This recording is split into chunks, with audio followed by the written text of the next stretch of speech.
Hello and welcome to a special transmission of Newswire. Now, early Wednesday morning, Pakistan shot down 2 Indian Air Force fighter jets within the airspace in Pakistani-administered Kashmir and launched airstrikes at 6 targets in Indian-administered Kashmir. 2 Indian pilots were also taken into custody. One was injured and was shifted to a military hospital. The other one has confessed in a video of his identity being Wing Commander Abhinandan of the Indian Air Force. This has further heated up tensions between Pakistan and India, and this development comes a day after Indian aircraft crossed the line of control, only to be chased out minutes later by the Pakistani Air Force. Ever since the Pulwama attack in the southern part of Indian-occupied Kashmir, where an SUV packed with explosives rammed into a bus carrying India's Central Reserve Police Force, killing 42 personnel, India has been beating war drums, pointing the finger at Pakistan. Now, keep in mind, all of this is happening as India's Prime Minister Modi's battered BJP party is campaigning before the general elections, which are just a few months away. Until today, the mass hysteria on Indian news outlets and social media had been celebrating India's blatant violation of the line of control, carrying on a rhetoric that bordered on the delusional, with claims from India having eliminated alleged terrorist camps, of course, consequent pressures from the Pakistani military spokesperson, political leadership, all of whom, with an open invitation, was given to international journalists and third-party observers to the site of alleged attack. That didn't deter the Indian daydreaming that has been going on until the downing of 2 Indian fighter jets and consequent arrest of an Indian pilot that took place earlier Wednesday. Now, this is, of course, no small matter when 2 nuclear-armed states get into a situation like this. For that, we will be speaking to a whole slew of experts from across the world to break down the turn of events, providing you an analysis of what has happened from an international diplomatic standpoint and what is the possible way forward. With that, I would like to introduce my guest. Joining us from California, we have Mr. Kaza, and also from New York, we have Mr. Rafiq Katwari. Both of you are journalists and a political analyst, and also our analyst in the Islamabad studios joining us, Ms. Kirsten Seymour. Welcome to all of you to the show. So let me come to you, Mr. Kaza, if I may. Just reflecting on the turn of events, first of all, I'd like to take your opinion on how this, what has happened today, and how do you see it? Things have escalated very quickly, and what I see is that India took this opportunity of what happened in Kashmir as an opportunity to really escalate the situation, and they try to shift from a domestic concern, which is a Kashmir problem, to a problem between India and Pakistan. And this has really escalated the tension. And this is something that I think many people didn't expect. But at the same time, India is in an election cycle. So it's in a way, it kind of makes sense for them to do that. So stay with us, Mr. Khan. Let me come to you, Mr. Rafiq. If you were to assess in terms of not just what happened in Pulwama, very sad incident indeed, but the way it has escalated through the lens of the media, how has it been reported in the West? What insight can you give us? As a Kashmiri, I think that I want to pick up from something you said earlier about the way forward. What do we do now? I think in all this jingoism going back and forth that India did this and Pakistan is going to retaliate, I think all this Kashmir, the voice of Kashmiris is getting lost, is not heard. And that's why I think it's important for Pakistanis who call Kashmir their jugular vein and Indians who call Kashmir their integral part, they have to decide who wants to be party number 2 or party number 3, because Kashmiris are party number 1, and we can be a bridge to bring both these nations together if we are given the chance. That's what I like to stress, that Kashmiris have a voice. And even though some of very important voices are in jail in Kashmir at the moment, but there are voices here in the diaspora in New York, in England, that can be pulled together to make a way forward, to find a way forward. That's, I think, what I like you to understand beyond the jingoism. Beyond the jingoism, Mr. Rafiq, that's a really good point, and something I want to explore further, as Indus News has extensively covered the events, not just in Sierra. One thing we've heard through various journalists sitting in Srinagar, Kashmiri journalists, is exactly this that you've pointed out. But let me quickly come to you, Kirsten. Let's talk a little about the turn of events and how now we're hearing that from the Foreign Minister of India during the Foreign Ministers meeting in China, between China and Russia. So there seems to be a bit of a change after those jets went down. What do you make of this? Yeah, here on the ground, as a Westerner and a foreigner, it's alarming, given that both of these countries have nuclear capacity. And Prime Minister Imran Khan referred to that today, sort of alluding to small events, or presuming that these are small events, although these are not actually small events whatsoever, that they can suddenly turn into huge things. Like world wars have started with small, seemingly small events, assassination in a very small area in the Habsburg Empire that started a world war. And the military, well, I would say actually the multipolarity and the geostrategy of Pakistan and India is really important, because you have all kinds of external players involved. Is that a good thing or a bad thing? And I think that's going to be an interesting thing to see, is, are people playing, Pakistan has been called a client state for the war in Afghanistan, which it certainly has been. And now we're looking at what the international community doesn't understand, is how important the eastern border is for Pakistan. Pakistan has made it very clear that in Afghanistan, it will not help the United States or the NATO troops, exit from Afghanistan if they have to focus on the eastern border, i.e. being India. So that makes the United States have a very serious vested interest in this being a peaceful process. I mean, obviously it's not peaceful now, but it not escalating. Again, you've got China involved. So China's got a counterplay against, it even has some claim to part of the Kashmir area. So this is a very interesting time. I know the world community is saying, please, let's not let this escalate. All kinds of leaders have been calling today. International community is not really acting very international. It's more various leaders of various states who've been calling independently. I know Donald Trump is going to talk today to, I'm not even sure exactly which group, but I think the external actors and how they are recognized or not recognized against social media is going to be very interesting to see. And again, I want to stress that I think it's interesting for the world community and the Western community to recognize how serious this issue is for Pakistan. And again, right. Also, a point I haven't made, not again, point I haven't made is somebody who's been coming to Pakistan for a long time. I do think sometimes these things are implanted intentionally to create disharmony. And I think India has been very guilty of putting Pakistan in a very difficult position, as they've done this week. So I hope that answers your question.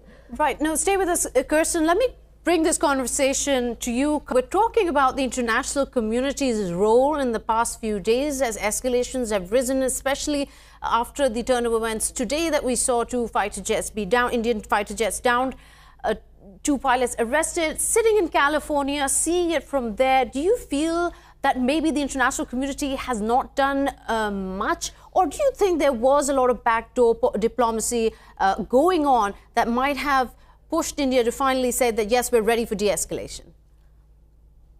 I think, to be frankly, when we're talking about international community, most of the world don't really understand the root of conflict between India and Pakistan. And if different countries have their own different interests. For example, United States probably just want to see the tension to calm down between the two states, because for U.S. its priority is really Afghanistan, and what happens to be between Pakistan and India is not as much concern to United States. And from United States perspective, it doesn't want to see an escalation to a potential larger war between two nuclear powers. That's Pakistan and India. And there's other international actors involved. For example, China is very intimately involved with Pakistan. Currently, China has this Belt and Road Initiative, which a major component is CPAC, which is a lot of investment into Pakistan to build up the Pakistani infrastructure. And from China's perspective, China does not want to see any kind of instability on its western flanks. And one of the major reasons for China to invest in Pakistan is China wants to see Pakistan that's prosperous and that's stable.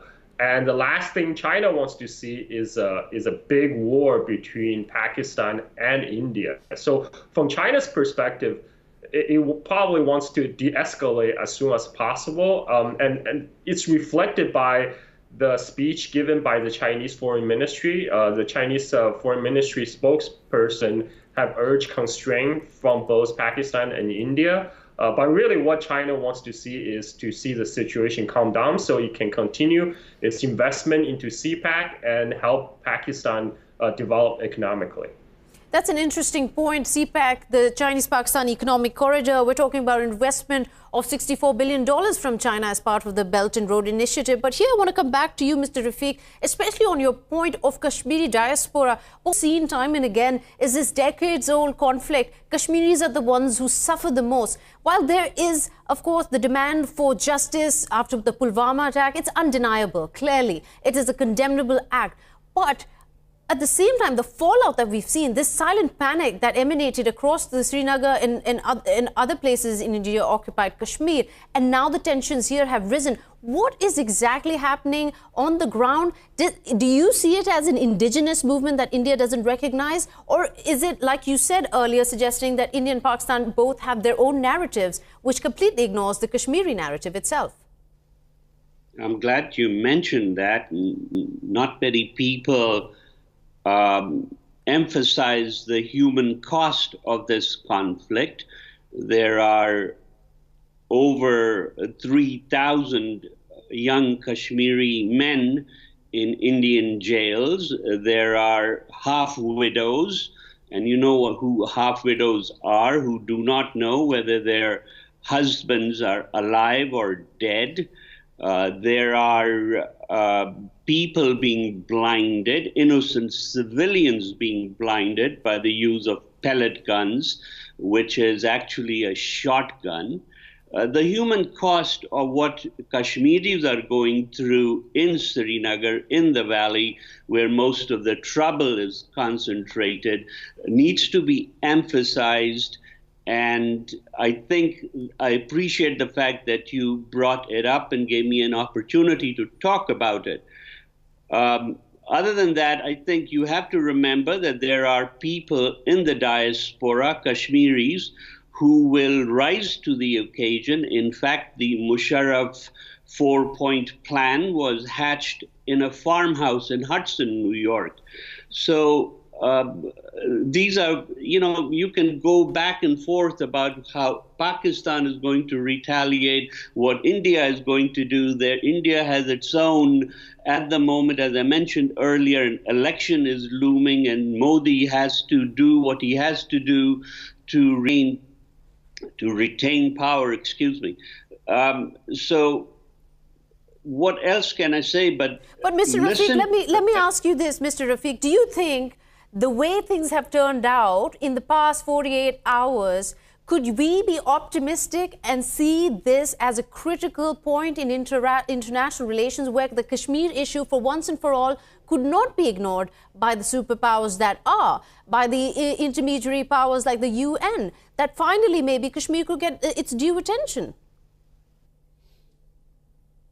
call Mr. Rafiq sounds like a hairdresser in Saks, Fifth Avenue. So Katwari or Rafiq would be more appropriate. Secondly, the Kashmir issue, it keeps on coming. There are other issues in the world that are more compelling at the moment. Whatever it's the flavor of the week at the moment, there is a comparative historical struggle going on in Palestine, and many Kashmiris I know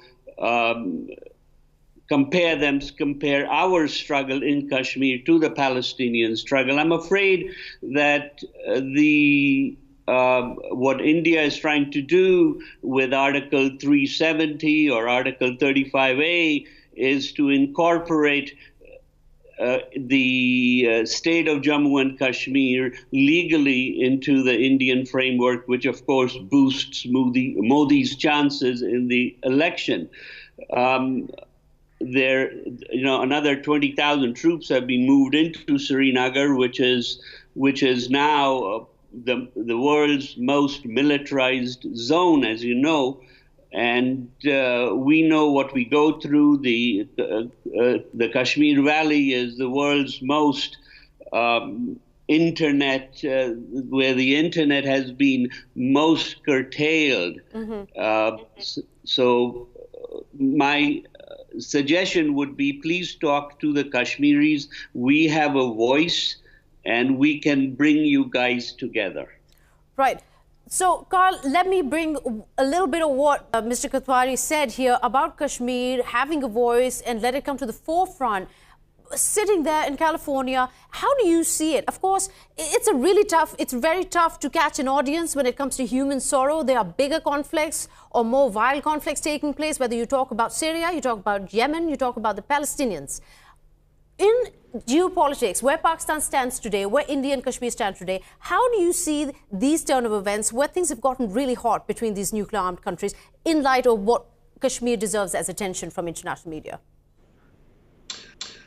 So I remember back in the 90s, there were actually a lot more attention to Kashmir issue in the U.S. media. It was being covered for a while, but then the story kind of stopped because the world's attention shifted to our other events like invasion of Afghanistan, invasion of Iraq, the war in Syria, and right now, for most Americans, they're probably not even aware there's still a Kashmir issue. Of course, for audience in Pakistan and India, that's still remain a very fundamental core issue. But for many people in the Western world, there's just a total lack of awareness, right? So while there's a lack of awareness on Kashmir, how is these tensions between India and Pakistan, how are they being perceived? U.S. obviously has a great stake to have Pakistan equally involved in the Taliban-U.S. talks, right?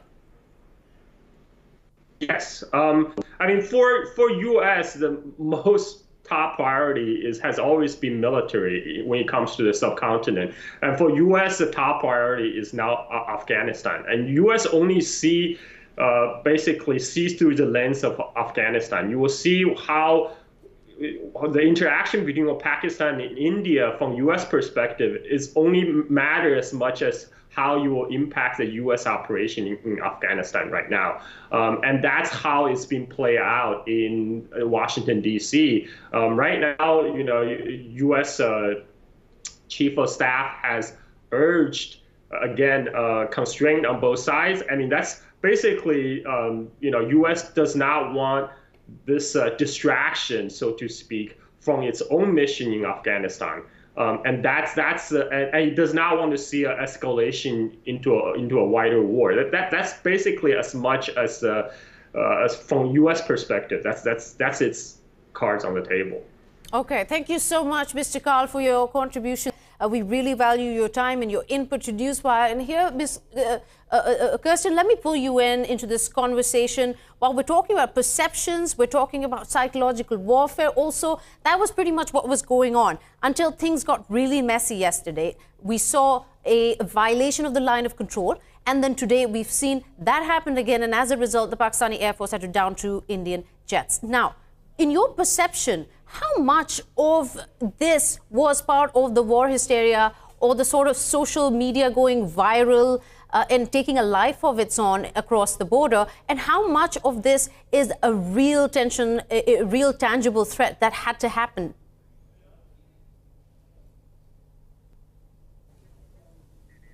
I agree with you. I liked the point that you made, that this is maybe finally going to get the attention that it deserves, because it's not going away. Anyone who's been around Pakistan or Pakistanis themselves realize that this has always been the real crux of the issues within Pakistan. Part of the pressure for the Taliban to do more with the Taliban, the reaction to that would have been well, we will do something, but we need Taliban more to fight Kashmir in case something happens on the eastern border, which I think now we're seeing that. I believe this has been simmering for a long time. I really appreciated what Rafat said about being a Kashmiri, and Kashmiri Day was just recently in the last month, and being here on the ground and seeing all of the very vivid images of children and the atrocities that have happened to the Kashmiri people, and the human rights violations that India has actually inflicted on Pakistanis. It's gone completely unnoticed. And I know the United Nations has addressed this. I know Amnesty International has given reports to say that not one person has ever been held, one Indian soldier or troops or any kind of brigades or civilians have ever been held accountable for what's happened. So I think Pakistan has tolerated a lot, and to go over that LOC really did step over a line. And I think Imran Khan made it very clear that Pakistan would retaliate. And using these words, retaliation, are very, very dangerous words, especially when you're making promises, because then you have to back them up. Right. So stay with us, Kirsten. Stay with us, Kirsten. Yeah. Let me quickly come to Rafiq. Just talking a little more about the conversation that took place on the international spectrum between India and Pakistan. Let me get your view, as I take you as a representative of the Kashmiri diaspora in the States. How did you see Prime Minister Imran Khan's response in the consequent then military action that took place as a result of what India did? How did you see his words? I want to make two comments. One is Mr. Zah may be onto something when he says that the road, basically what he's saying is that the road to Afghanistan is through Kashmir. I agree with that based on what I've read and what I know and my interactions with my other colleagues. Pakistan recently made a statement that the American withdrawal may be subject to what goes on in Kashmir. I mean, something to that effect. So that's one very important point. The other thing that you asked me was what again? Could you please repeat that question? The second question, essentially, I was asking you to get an idea of what your perception is, as I see you representative of the Kashmiri diaspora in the West, of when these sort of events happen, as we saw the tensions rise between India and Pakistan. How did you see statements coming from, say, the Prime Minister Imran Khan from the Pakistani side, and how did you see statements come from India? How would you reflect on these? Listen, they have to say what they have to say. As I said earlier, and as you know, that what India says is geared by the election forthcoming in May. So they have to say what they have to say. And, Imran Khan, Prime Minister Imran Khan, just made a statement that it will be beyond our control. What does that mean? It means that this will then be no longer civilians can no longer make the decisions, control the situation. Yeah, that's pretty serious. That's how I look at it. But there are compulsions that both leaders have to follow. Mr. Modi in India has to figure out a way to win the election. To win the elections. Right. Thank you so much, Mr. Rafi Katwa, joining us from New York. Then with that, we will take a short break. Don't go away. You're watching Newswire.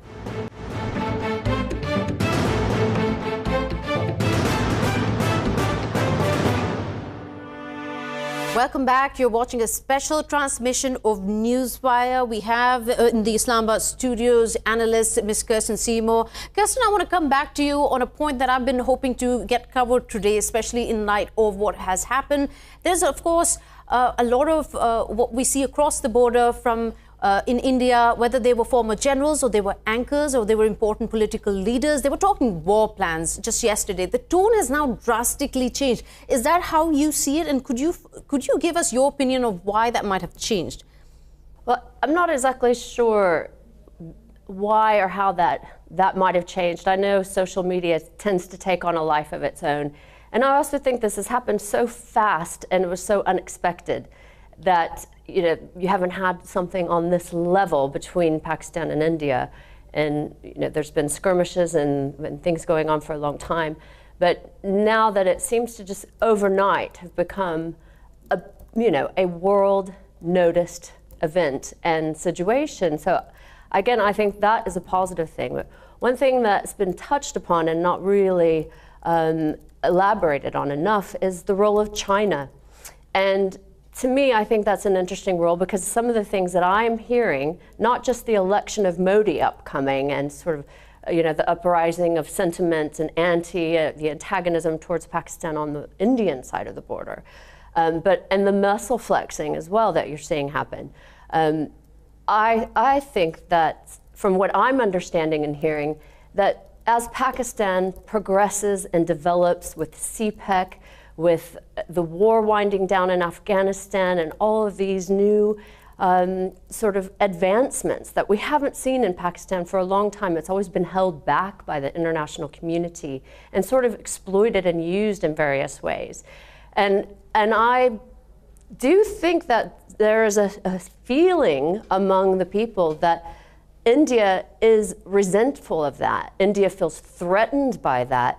Therefore, India is sort of purposely creating animosity and disharmony, not just for these elections, but there's this rivalry, like a sibling rivalry, if you will, that is so fervent that there is a jealousy in a sense to hold Pakistan back, to create sabotage against these advancements.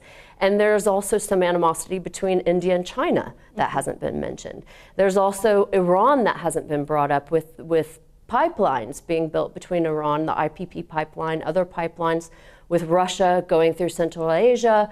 So there's a lot of complexity that we're going to have to see how that plays out. So I think that's going to be, again, a very interesting aspect. Do you feel that maybe, especially those points you raised, which are really crucial, what is happening in terms of international ties between whether it's Iran and India and then India and China, etc. Do you feel like maybe the actual story gets buried deep between what we see as the media propaganda or psychological warfare between leaders?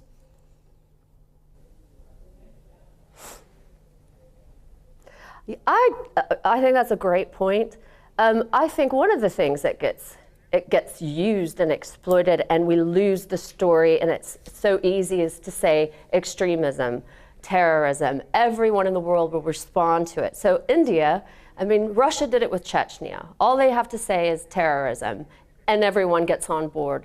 So as soon as they use these words like extremists, we were targeting an extremist camp, people have gone there in the last 24 hours, no one can find this extremist camp of, Jali Muhammad. And so I think that the terminology that we use today for our own political, and when I say we, the world broadly uses to gain advantage or gain fervor for, international support, is a dangerous game. And yes, definitely, I think Rifat's point about forgetting the real people. And I think that's happened with Afghanistan. Okay, Kirsten, you know what? Hold that thought. Kirsten, I want to come back to you.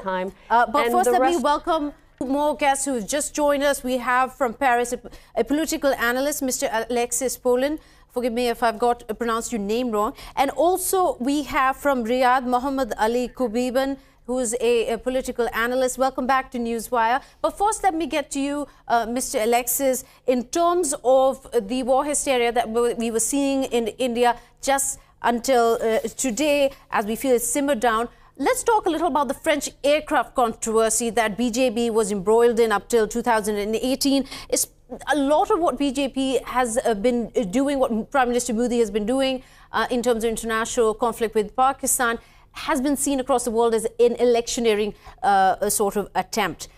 Just trying to bring into context for us and the viewers, could you give us your summary of that controversy that BJP was embroiled in when it came to the French aircraft? I can't remember. There was something about buying some French aircraft, and France diplomacy is very linked to the sale of weapons. Right. And as you see in the clash that just happened, it's not French planes, it's Russian, I think, mainly, MiG, and that's where the whole thing comes in. Clearly, there is something about a mise en scène of leaders trying to pretend, and we don't know what exactly is. Sorry, Mr. Alexis. Let me be more clear on where I was going with this question. Bringing in this controversy, the point was that what we've seen in terms of the Mirage 2000's incursion across the line of control and those 2 Indian jets being down today, the Modi government maybe now is in a stronger position. Before that, it was facing a lot of controversy that it gave favoritism to one specific Indian individual in acquiring these French aircraft. So maybe now, having seen this sort of fight between Pakistan and India, gives them more of an impetus to go ahead and get these aircrafts. Of course, if you see it, it's all about buying some toys and deadly toys. And there was also the fact that the former president girlfriend was also close to the deal, or there was some talk with her.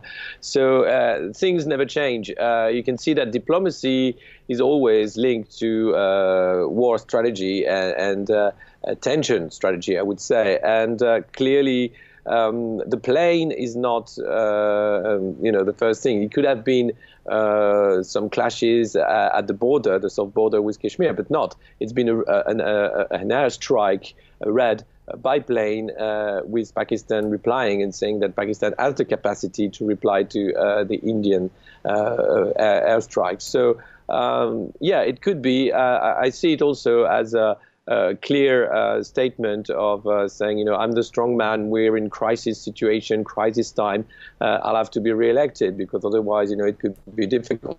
And as a result, get a very easy green light in going ahead with the deal that has so far been a major source of controversy that has been brought up by the one of the contesting parties in India, the Congress. Now, coming to you, Mr. Mohammed, just trying to get a handle on what has happened between India and Pakistan. How do you see it sitting in Riyadh, the response that Pakistan gave as a result, downing 2 aircraft?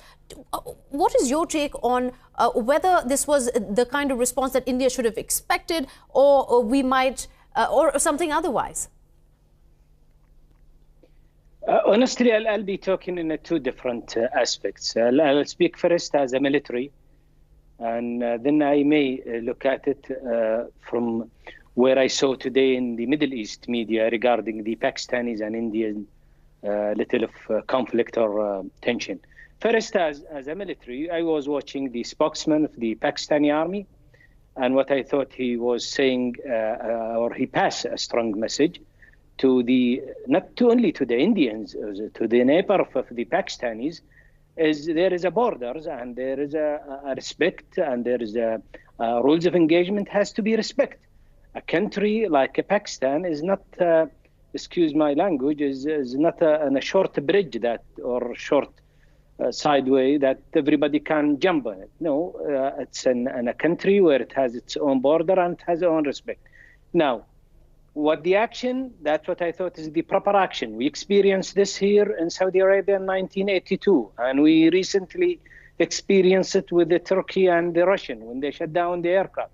So the borders has to be respected. The security of the country has to be as a number one. And then whatever happened from the Indians, I thought that a mistake or non-measured move by launching an airplane where it's real quite active area, if you're talking about Kashmir and where is the conflict there.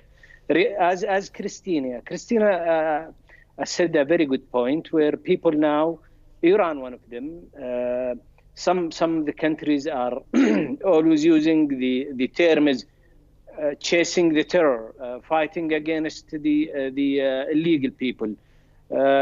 So they take it as an excuse and start crossing border. No, today Pakistan send a message to the whole world that we, even though the economic is a big factor, even though that we do want to have a stronger conflict with the Indians or any other country, but sorry, borders has to be respected. From the political side, yes, we do want any conflict between the two countries. Me and you, we were almost 5 days ago in your program, we were talking about Prince Mohammed visit to Pakistan and to India. And one of the things that he was trying to maybe tackle with the prime ministers in both countries is the conflict between the Indian and Pakistanis. And we hear this by Mr. Al-Jubair when he talked about it.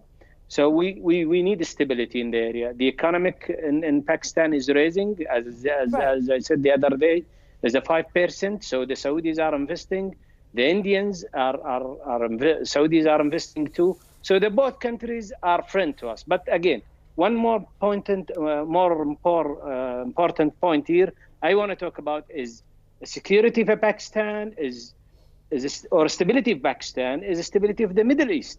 So what I thought today is the action that the Pakistanis or the Air Force Pakistanis took was the proper action, and I agree with them 100%. Also, Mr. Mohammed, I want to ask you very quickly about the OIC's when they condemned India's sort of trespassing or incursion into Pakistani airspace. At the same time, there was this issue being raised that why did the Foreign Minister of India be invited to this session? What, in your view, is that a valid protest from the Pakistanis?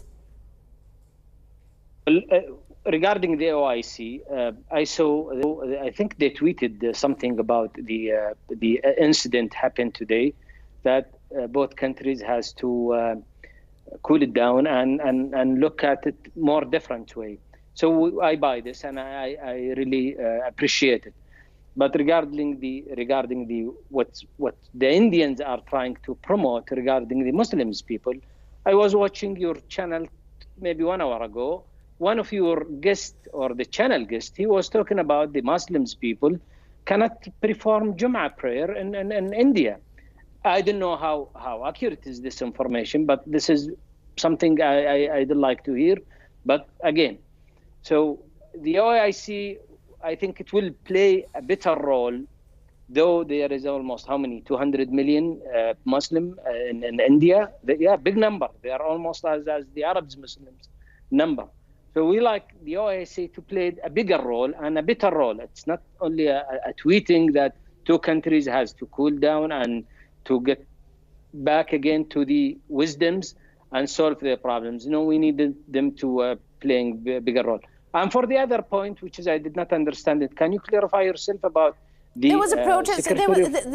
There was an expression of sort of, how do I put it? Our Foreign Minister Shah Mahmood Qureshi said essentially he would boycott the session in the OIC because the Foreign Minister of India was invited, especially when the question, when the emergency meeting being held was in question on the humanitarian violations in Kashmir, Indian-occupied Kashmir. I was asking you how you saw this response from the Foreign Minister of Pakistan, that why was the Foreign Minister of India invited when India has been the core reason for that humanitarian crisis in Indian-occupied Kashmir?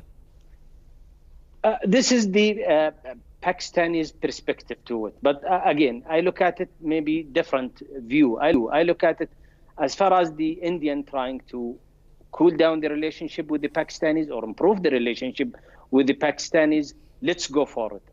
As I told you the other day, I was in your country in 2007, and I knew this is very important issues. Is more important than the Fatah area where it's near Afghanistan or other conflicted area.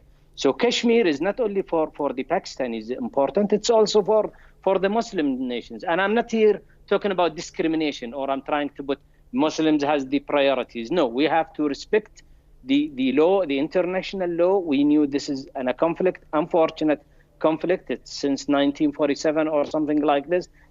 But as far as the foreign minister of India hoping that to improve the relationship, it's good for the both nations, and it has the impacted reflected into us here in the Middle East or in the Gulf states. So if I understand your questions, and I hope that I answer your question. You That's did, my but answer to it. yes, you did, absolutely, Mr. Mohammed. But stay with us. I'm coming to you, Alexis, and I want to go back a little on the way these events have unfolded, just a little back up to 14th February, the Pulwama attack. And then I'm curious to hear your analysis, how the Pulwama attack, where a Kashmiri was... Adil Dar, a Kashmiri who was held responsible for this suicide explosion. There was a Reuters report that essentially said that this Kashmiri boy was abused and faced a lot of harassment by Indian soldiers. And quickly fast forward to Modi's statement. 1 minute they were inviting Pakistan to fight against poverty, and then telling the world that they have violated Pakistani airspace. Now, I'm curious to know your analysis on how you see these events unfolding, and what were the justifications of them escalating so fast? I think the justification is just self-defense, is the border. And as you say, it all started with the Kashmiri affair.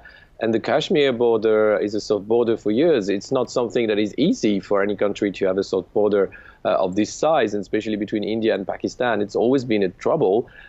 You can, of course, put it aside and put business first and say that stability has to be paramount, and that both big countries have more in common to share than just a war for a border. But it's always there, and it's always there if you see it coming when elections are coming, or when politicians have to actually man the stage and pretend to be useful.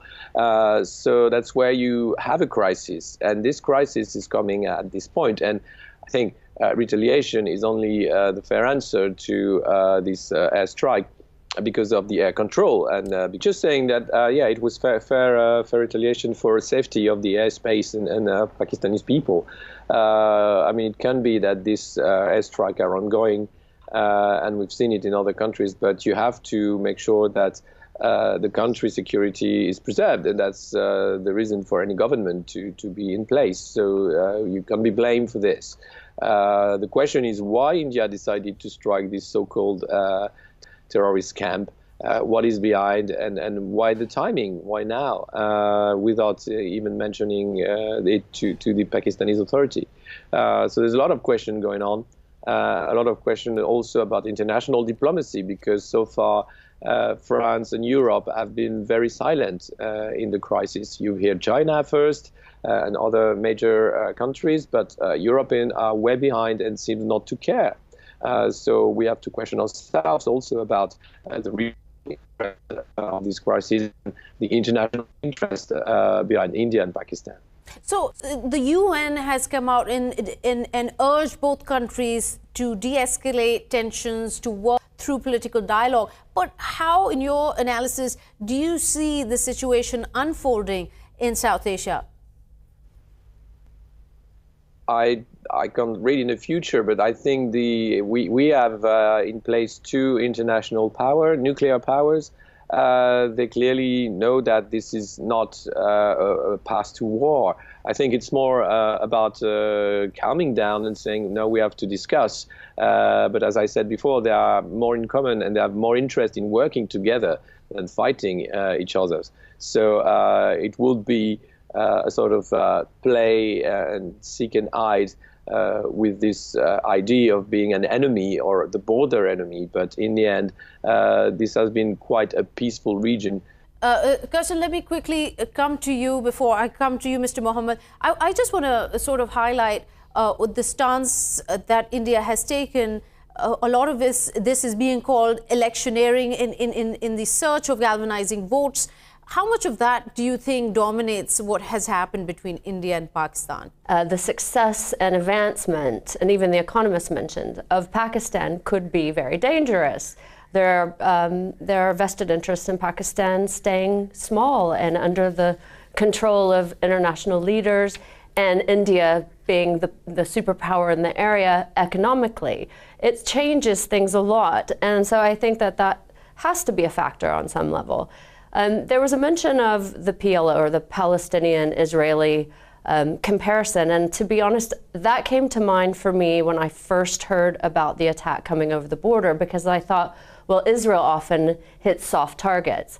But then when you discover it was more sinister than that they actually had intended, and they have apparent evidence that they had intended to actually strike Pakistan with 5 separate bombs, it changes the story quite significantly.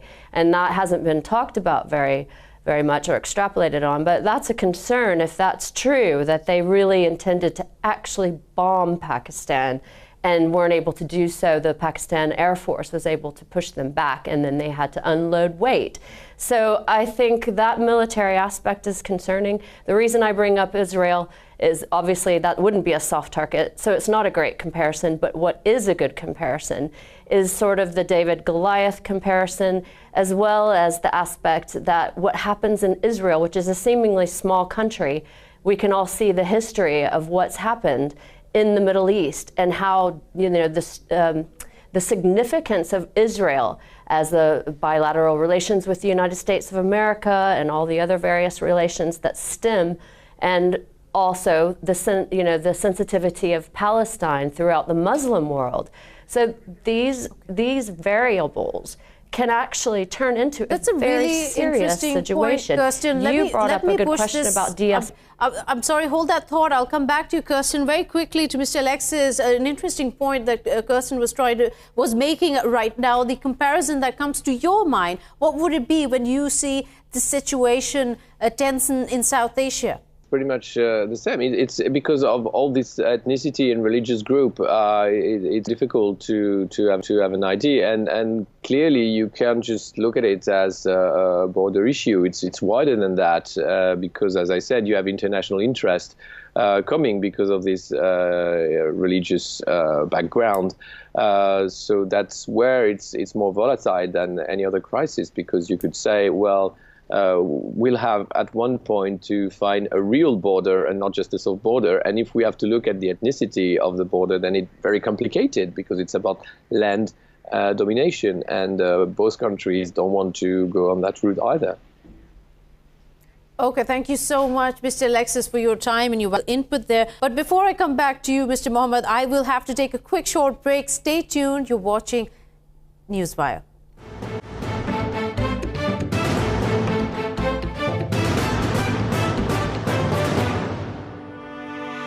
Hello and welcome back to a special transmission of Newswire. I'd like to welcome General Mohammed Mansha, defense analyst, joining us right now.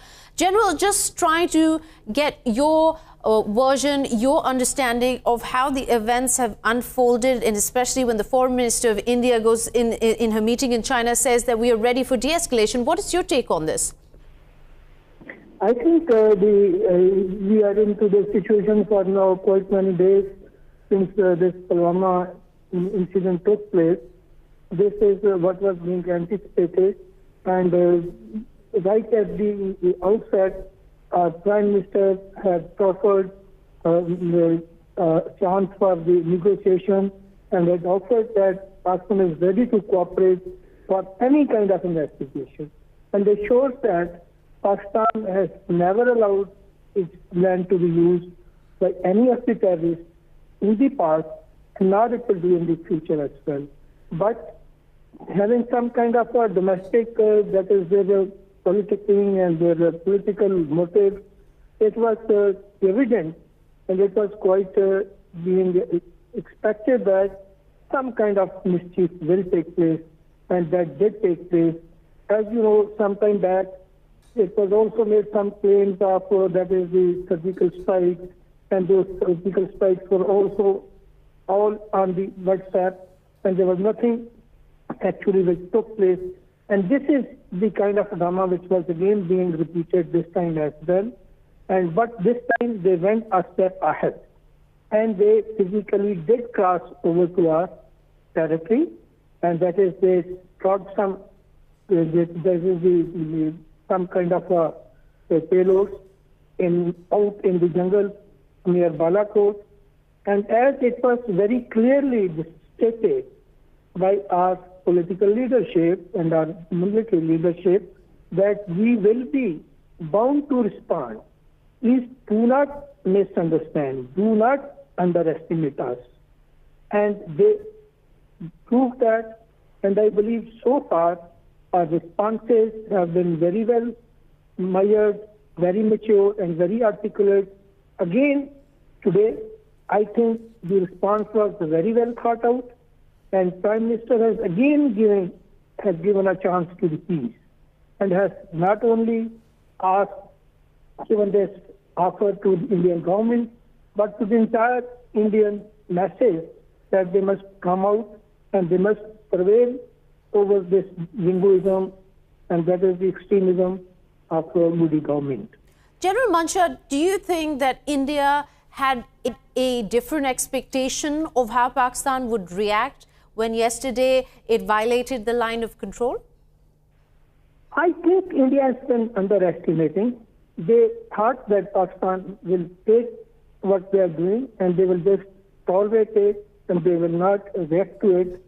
But I think this was the requirement of the time, and this has been very appropriate because actually their objectives are beyond this. They want to test our, that is, veterans, and should it get diluted, then they can go a step further.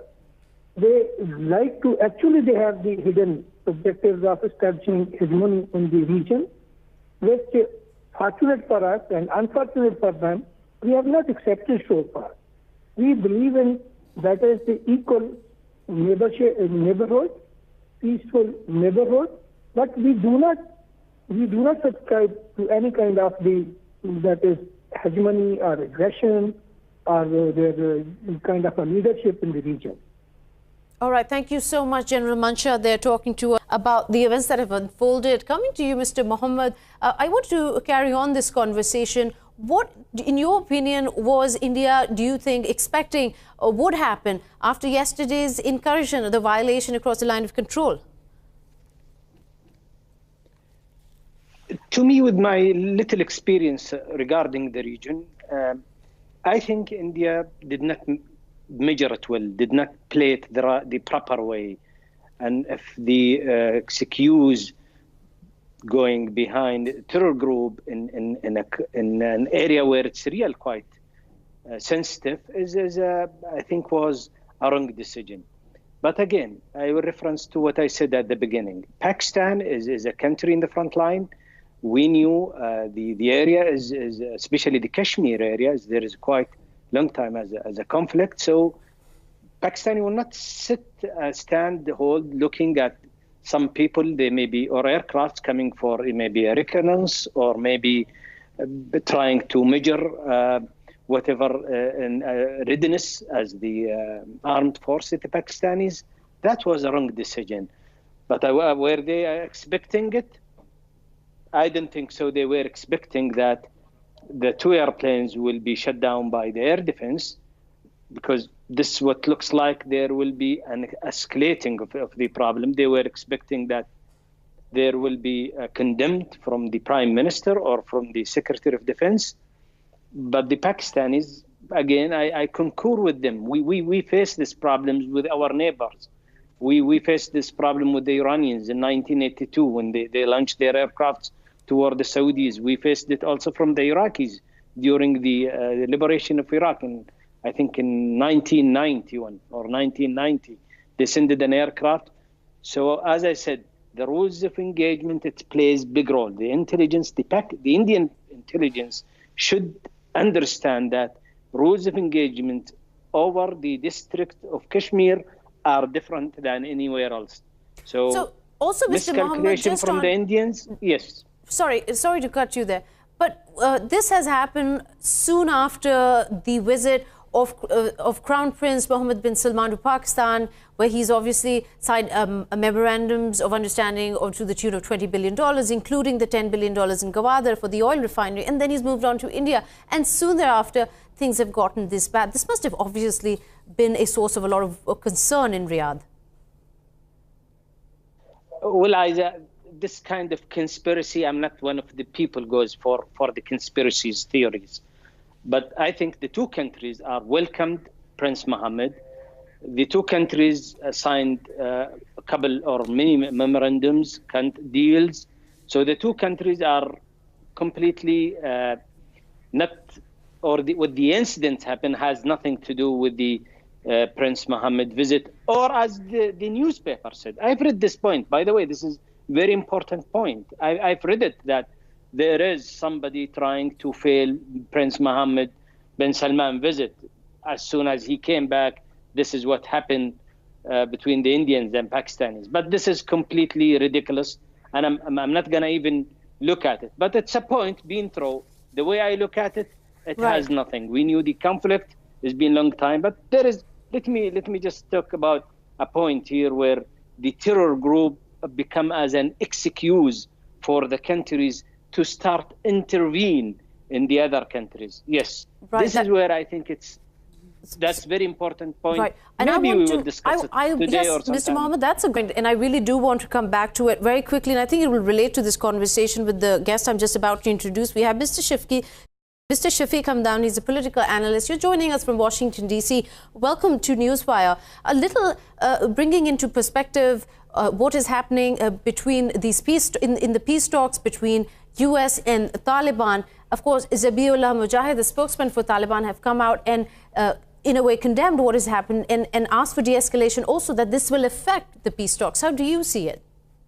The negotiation which is going on right now in Doha has some progress, because we have been witnessing the highest level of Taliban engagement. Mullah Baradar, who's a founding member of Taliban and deputy for politics, or political deputy head of Taliban, as well as the representative of the United States for peace and reconciliation in Afghanistan. They have been talking in Doha, and there has been some progress. However, all the detail has not been out yet, but it seems that it's ongoing, and we expect tomorrow to have at least a draft agreement or a draft declaration between two parties. So there has been some progress as well.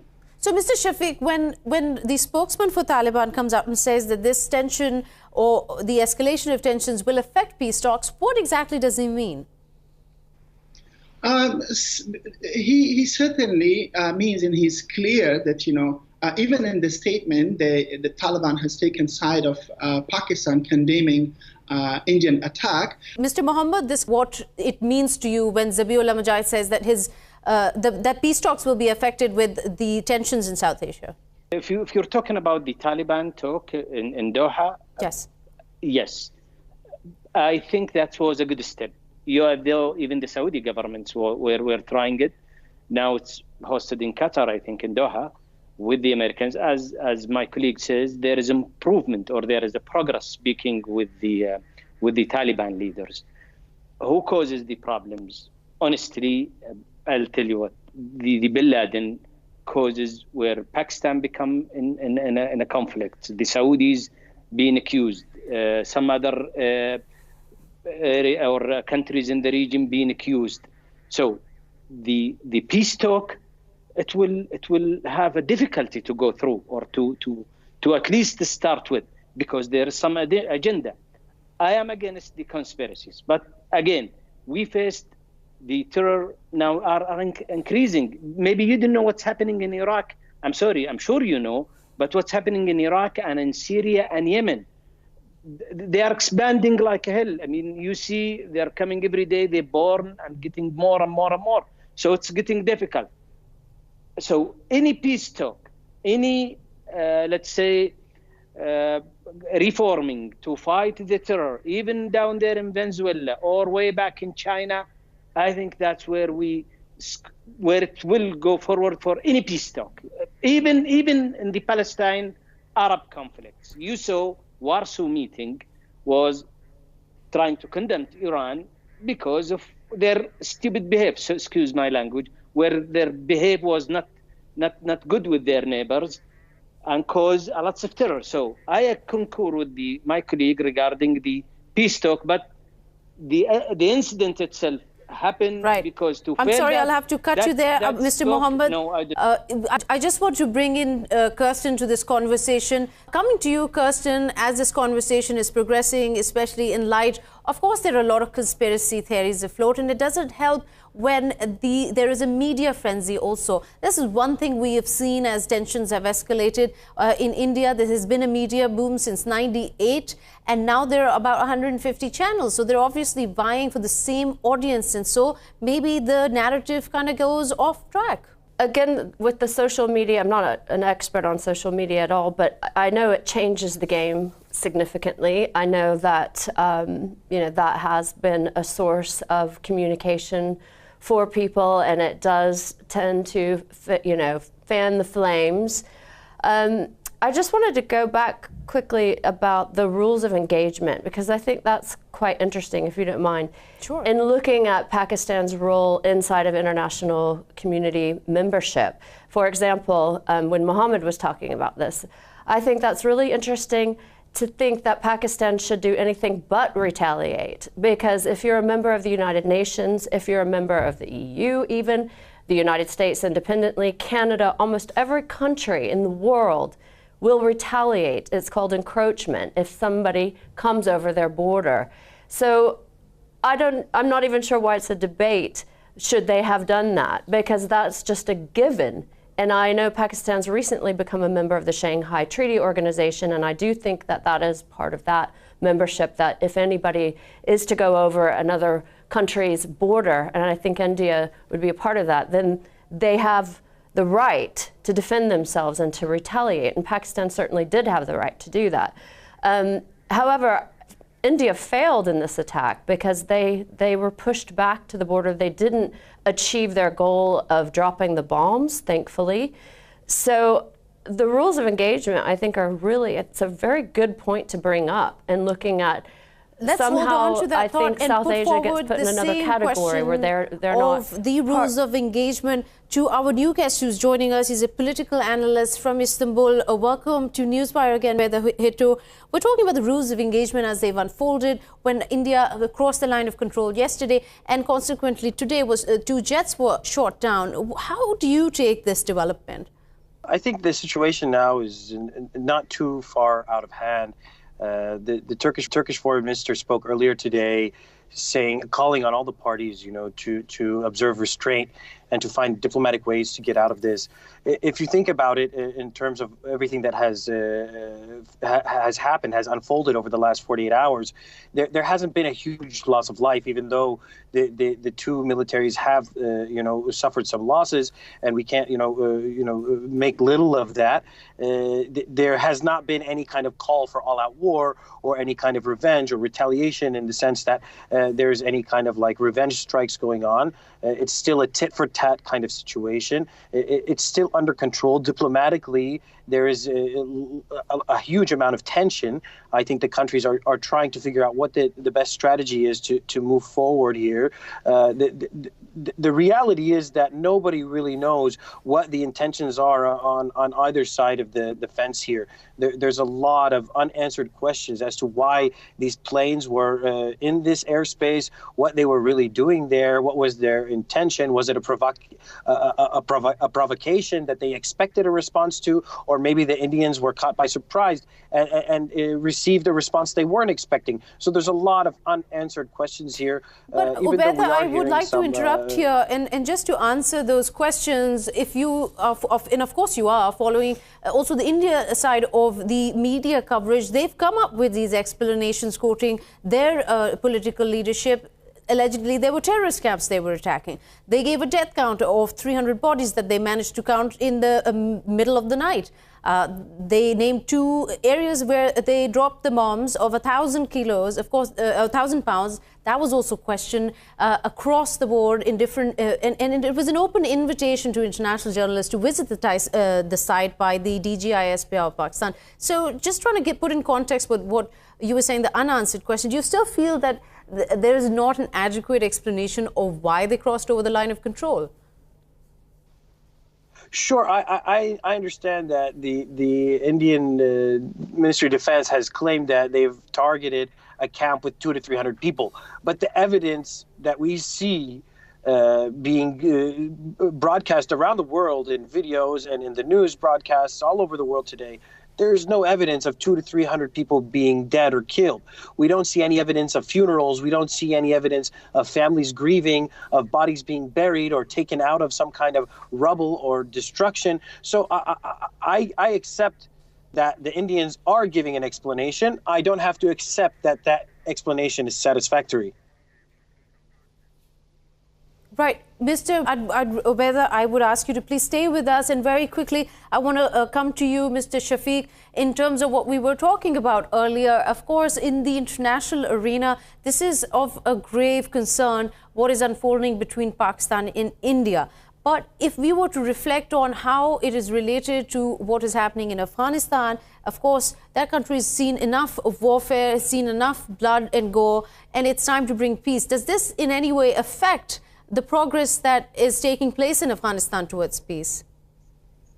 I would like to add one thing, which is probably a matter of concern, that the United States, during these negotiations, they were considering to draw down their troops or withdraw their troops from Afghanistan. But in such a situation where you have a nuclear state as Pakistan and then an aggression force from India attacking Pakistan, in such a situation, I believe that the United States may reconsider or rethink of its position and policy for its withdrawal. And even during the negotiations, I don't know what will be the condition. Taliban may also, because they have been influenced by Pakistan, they may come with new conditions, which is not clear yet. And tomorrow there will be more lights on these negotiations. But let's not forget that peace and reconciliation in Afghanistan is very critical, not only for Afghanistan, but for the entire region, especially for Pakistan.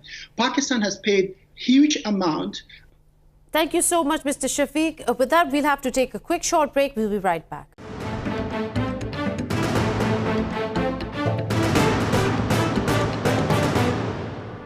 Welcome back. You're watching a special transmission of Newswire. We were talking to Mr. Obaida Hitto. I want to bring back the conversation from what Mr. Shafiq just said. It is an interesting point indeed, and I care to hear of your opinion on this. The Foreign Minister Shah Mahmood Qureshi did say that this tension could affect the ongoing Afghan peace process, and it is almost taken like an offense, as if I interpret correctly. How do you see it?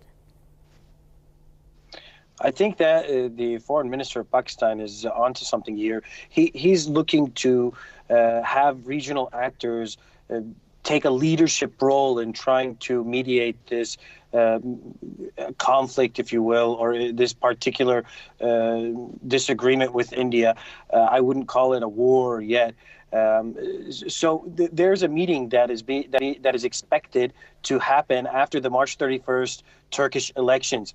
There's going to be a trilateral meeting between Turkey and Pakistan and Afghanistan. Mevlut Çavuşoğlu, the foreign minister of Turkey, mentioned that today in his statement on the situation in Kashmir. And he also confirmed that anything that is going to happen between India and Pakistan is going to affect the peace process in Afghanistan. Having peace in Afghanistan is going to allow all of these countries, including Turkey, benefit economically and politically. The stability that will come out of peace in Afghanistan will have major effects on economic efforts, on political efforts to pull some of these countries out of the underdeveloped statuses that they are in into developing economies and to increase bilateral trade between the countries. One of the interesting things about this particular situation is that the F-16s that were used by the Pakistani military were actually refurbished in Turkey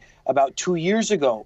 And so this is just another sign of opportunities that could be, that could be taken advantage of. But there needs to be political stability. There needs to be there needs to be peace so that these kinds of things can enhance and develop, and these relationships can enhance and develop. And even though the Afghan peace talks are being, you could say, headed by the United States needs regional actors, needs local actors to be on board with any kinds of decisions or agreements that they reach with the Afghan government or the Taliban. Right, there's an interesting point you mentioned here, and I'm glad you did, because from that I've gone through the DG ISPR's press notes. They did categorically say that it wasn't an F-16 that they used in this operation. However, that's not really that important. I want to come back to what the foreign minister, the Turkish foreign minister, said while speaking to Shah Mahmood Qureshi, the Pakistani foreign minister. But here I'd like to first welcome Mr. Khalilur Rahman Hashmi. He's joining us from Geneva. You're the DG UN there. And I want to talk a little more about the diplomatic front addressing this issue that is clearly been spinning out of control quite quickly.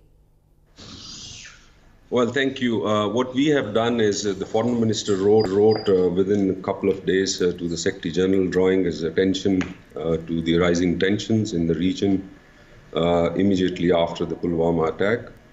So that letter was sent last week. In addition to that, then the foreign minister also wrote to the President of the Security Council. This is on the peace and security component of that, but also we have worked on the human rights front, the atrocities that the new wave of violence that has emerged in IOK. So the foreign minister also addressed a letter to the UN High Commissioner for Human Rights.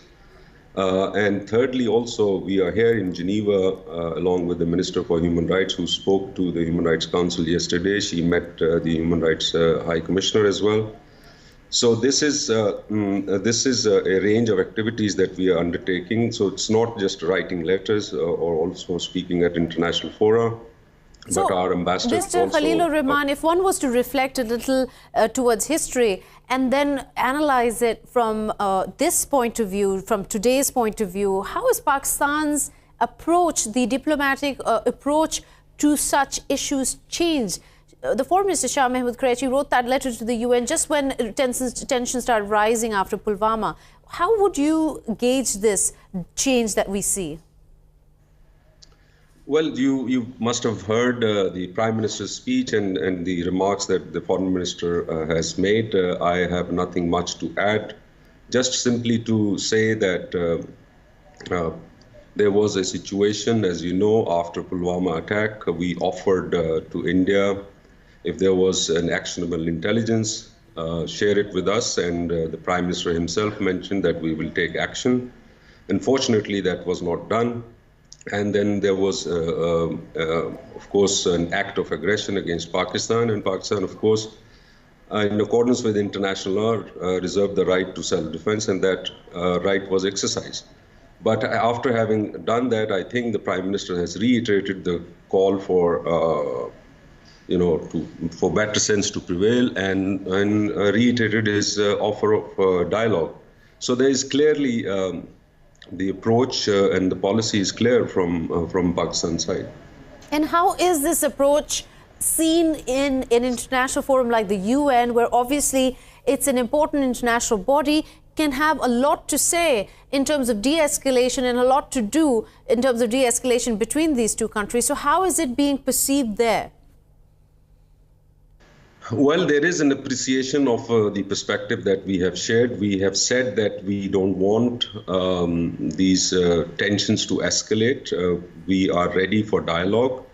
The UN Secretary General has also spoken and called on both countries to take measures to avert, escalation. While we are committed to that, but we also have to see things in perspective. Pakistan was not the first one to take any aggressive action. The action that Pakistan has taken is purely in self-defense, and that's in line with international law.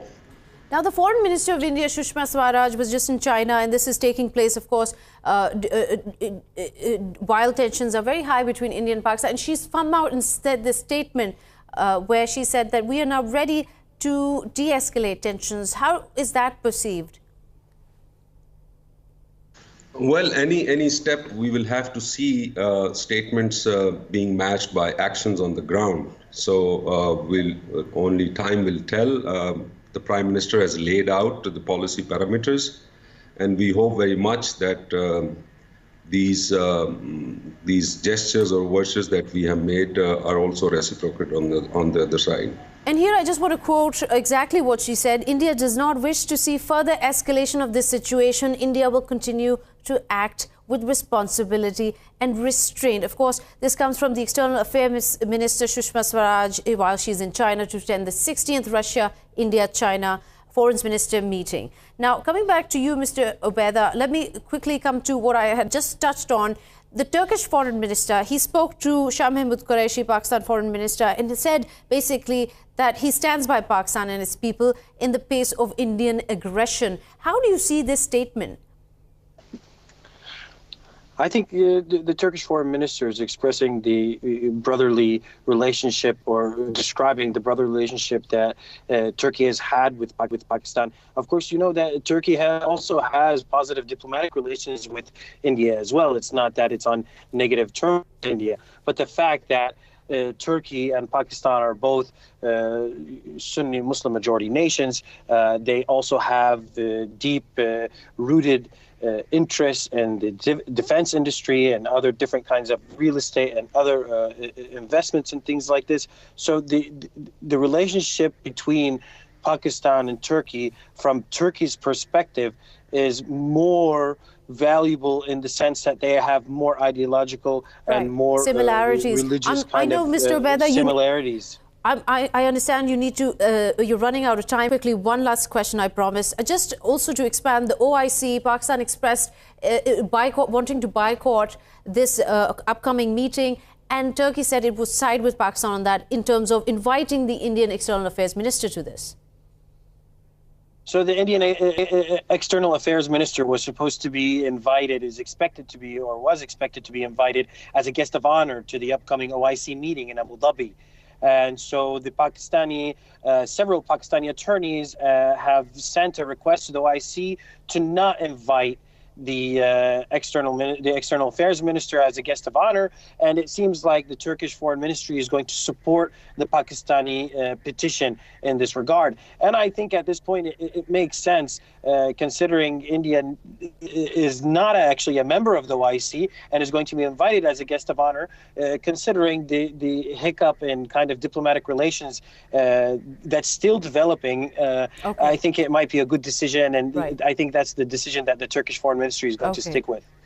Thank you so much, Mr. Obaida, for giving us your time. I understand you have a busy schedule. And just a last question to you, Mr. Khalilur Rahman, talking quickly about the Prime Minister Imran Khan's speech. How is it perceived in the UN, you feel, with members expressing, what were they expressing when they saw that the Prime Minister, 4 minutes talking about peace, and just the last 1 minute where he responded that any military misadventure will be responded to accordingly? Well, we've had a couple of meetings since the Prime Minister's speech, and what we hear is a very positive feedback, a very mature, a very statesman-like speech, an approach which is anchored in realism and also in forward-looking, an approach that advocates dialogue to resolve all outstanding issues. And that's the best approach. So overall, it's been a very positive feedback. Thank you so much, Mr. Khalilur Rahman. Now, I want to take this opportunity to quote something Prime Minister Imran Khan said earlier, addressing the nation, where he said, "Our action was only intended to convey that if you can come into our country, we can do the same. From here, it is imperative that we use our heads and act with wisdom." Kirsten, you heard the speech, of course, and just quoting him here, how do you think India will respond to this? That's a very good question. You know, looking at why this happened in the first place, we've heard a few, guests tonight say, why now, the timing. There's accusations that right after the prince, Saudi prince was, the visit here, that it happened right after that. So what's the timing about? When you talk about escalation or de-escalation, it's never quite clear how to de-escalate. That word was used with the Ireland North-South conflict that's going on still sometimes today with England.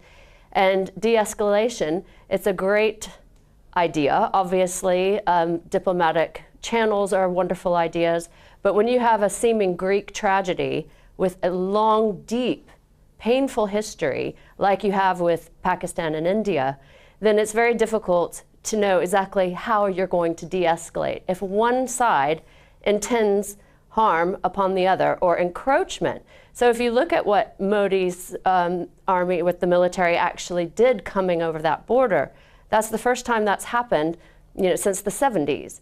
However, they breached contracts and ceasefire agreements, 3,000 in the last year alone. So, following ceasefires or agreements has a very bad history between, well, more on the side of India than on Pakistan.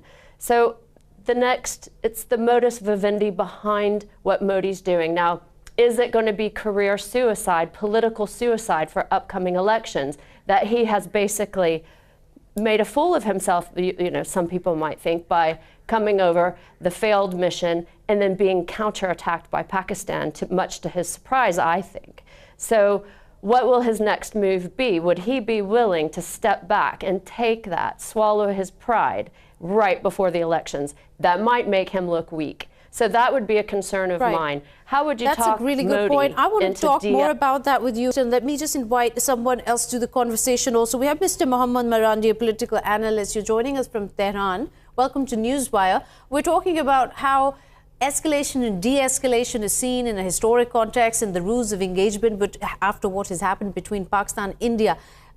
What is the sentiment in Tehran in terms of what is transpiring between Pakistan and India? Well, there has always been a historical sympathy for the plight of people in Kashmir, where they are being unfairly treated by the Indian Army. And in that respect, historically, the Iranians have been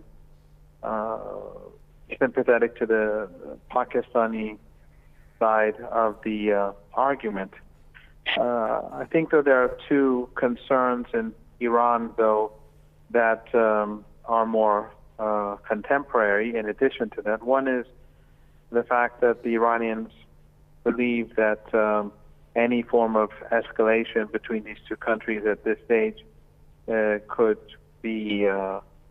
have immense consequences for ordinary people, and that especially since we're nearing the elections in India, there may be an attempt by the Indian Prime Minister to use conflicts to create greater nationalism to his benefit, and this is something that we often see in the United States, where the U.S. government wages war on countries or carries out airstrikes during key moments. For example, Clinton bombed the Sudan during the Lewinsky affair, and he bombed a pharmaceutical company claiming that it was producing chemical weapons, which it later turned out to be complete nonsense. And as a result, indirectly... Do you see the similarity, Mr. Mohammed, in what you've just related, these incidents in history? Obviously, in hindsight, its vision is 2020, as they say it. But do you see the similarity, what happened here? Pulwama attack, and then crossing the line of control, allegedly dropping bombs on terrorist camps. And then, do you see the similarity? Do you see a validity in what India did? No, but I obviously I think that the Indians themselves are probably not happy with the results because of the downing of their aircraft as a result of Pakistani air defense capabilities. You, Kirsten, his conversation forward also the grave concern that this escalation has created in the international arena, especially in context of these both countries are nuclear armed. It's not a small issue at all.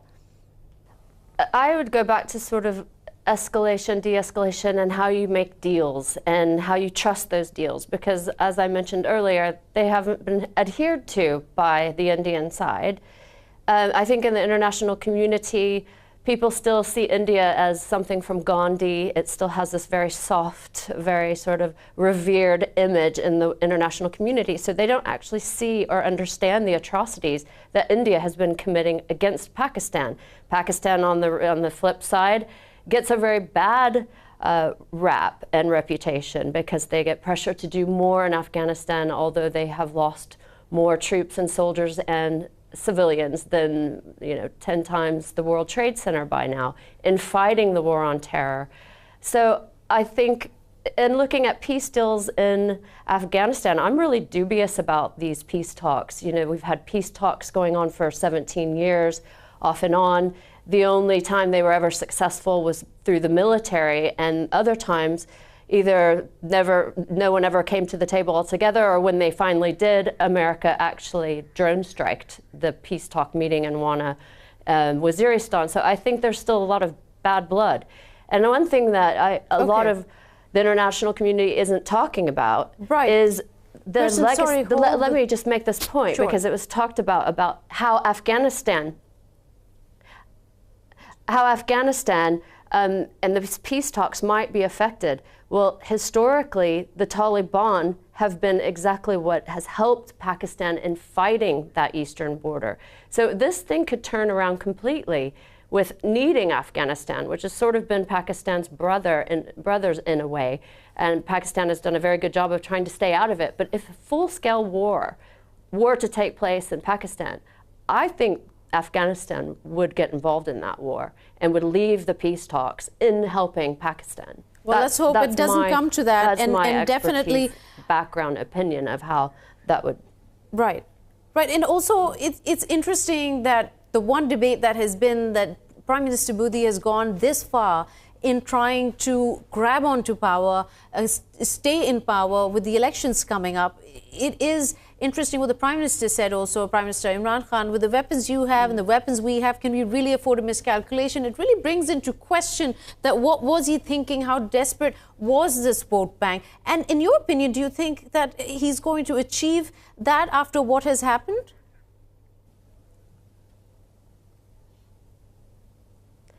Well, I think he's already lost whatever he was trying to achieve. I think he grossly miscalculated his approach, and now it's a wonder how he's going to crawl out of that politically and still keep his image and keep his power base. So that's the concern that I think most experts and leaders of the international community have now is, what will it take for Modi to back down and not respond in a military capacity?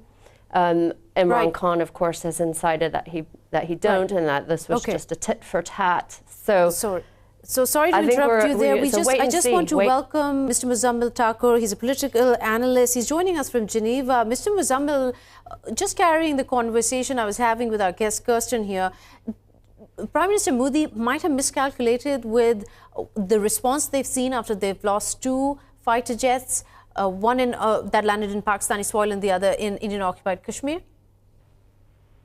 It's such a massive miscalculation that if you even look at the Indian media at the moment, the dampened spirits that they have and the realization from the right-wing BJP Hindutva brigade that exists that it's a damned if you do, damned if you don't situation. If they respond again, then there will be an all-out war. And if they don't respond, then Prime Minister Modi has lost the next election. So in that situation, they have to think very carefully what they have to do. Either power is important or peace is important. One of the two they must choose. But again, at the same time, you have to remember that the common man in India not only is suffering financially, but also they will have to suffer a war as well, which is obviously never welcome. The miscalculation, further to that miscalculation, let's also remember that how this all started. It all started with the Pulwama attack in Indian-occupied Kashmir. And how it has escalated, it escalated because India refused to provide any evidence suggesting that Pakistan had a hand in it. No evidence whatsoever. And then India, in retaliation, they decided to attack Pakistan on sovereign territory without any proof, without any justification, and complete provocation of Pakistan. And Pakistan responded legally. Now, the Indian news channels are now flashing everywhere that, according to the Geneva Convention, that the prisoner of war, the pilot that landed in Pakistan, that has been captured by the Pakistan military, they're banging about the Geneva Convention. I should also remind the audience that India refuses to sign the Geneva Convention. They are not a signatory to the Geneva Convention, because if they were, they would not be able to commit those heinous crimes inside Indian-occupied Kashmir. So it's a little ironic. Not only is it a miscalculation, but they have complete egg on their face. They look ridiculous in the international community. I'm in the United Nations at the moment, and the Indian delegation here do not have a leg to stand on. They have no idea what they're going to do, no idea what they're going to say next, and they're basically just awaiting further details of what needs to happen next. That's a really interesting point you've raised there, especially in terms of the Geneva Convention, but it also reflects on the kind of short-term memory loss, not just Indian politicians and their masses, but I think it's a universal problem that we forget so quickly. I mean, after all, Narendra Modi, when he came into power in 2014, it was exactly on this kind of anti-Pakistan rhetoric. Don't you think he might just be able to muscle his way in? It's possible. Look, it's a similar situation as it is in America. You have the complete right wings, those people that were, let's say, hidden for a little while.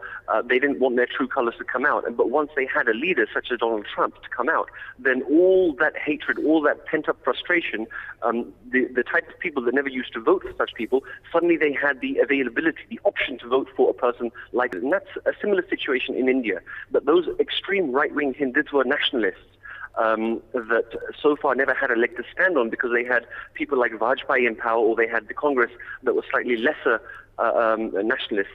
The opportunity is there for Modi to possibly capture. But again, let's see what the options are at the moment for India. If they respond, it goes out into a war. It means international pressure. It means international intervention, which does not look good for the leader of the largest, one of the largest so-called democracies in the world. Yep.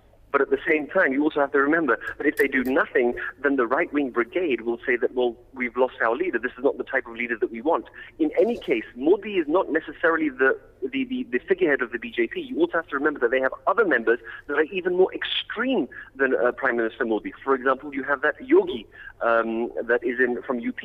He is also a contender for the prime ministership. So I'm going to have to stop you. It's a delicate situation. Well, thank you so much, Mr. Muzammil. A very valuable input from you. We appreciate your time. And Kirsten, also for sitting through this really heated debate. And I wish we could get into it more, but we've run out of time. It's come to the end of the show. And before I leave you, I want to leave you with some important words that Prime Minister Imran Khan said addressing Pakistan today. And this was, and I quote, "Our action was only intended to convey that if you can come into our country, we can do the same. From here, it is imperative that we use our heads and act with wisdom." We can only hope that in the days to come, in the hours to come, this wisdom will prevail across the border and there will be a de-escalation of tensions. And with that, I will beg leave. Stay tuned to Indus News to stay updated with what's happening. Goodbye.